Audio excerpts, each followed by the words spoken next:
setiap kesempatan saya senang lah, senang karena kalau seperti apa ya, seperti handphone gitu, kalau dipakai terus itu kan baterainya juga mau habis gitu, jadi perlu charge.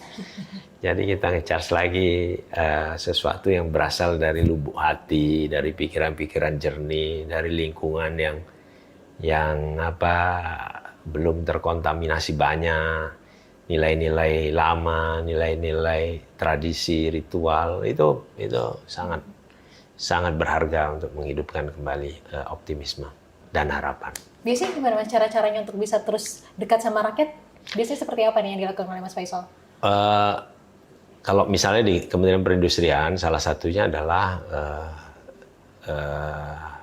datang ke lingkungan-lingkungan di industri misalnya ya, di pabrik misalnya, ketemu dengan buruh, pekerja di sana, ngobrol, terus melihat optimisme dari mereka, melihat permasalahannya, atau kalau di sektor agro misalnya ya kita datang ke perkebunan gitu. Saya melihat bahwa memang ini tantangan, tidak mudah. Tapi saya melihat optimisme yang Pak Presiden sampaikan mengenai masa depan, mengenai kemampuan kita untuk bisa terbang menjadi negara yang maju gitu ya.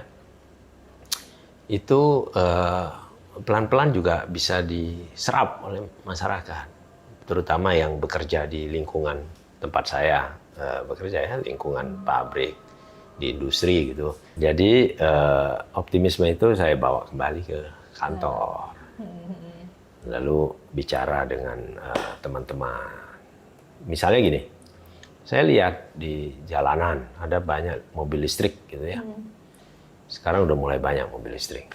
Mungkin teman-teman sudah punya ya, atau pernah cobain lah minimal. Ya. Terus, tapi ada mobil-mobil mobil ICE yang masih bertahan sampai sekarang gitu. Nah, kan kita harus temukan apa masalahnya nanti kalau satu hari mobil listrik lebih banyak beredar di jalanan.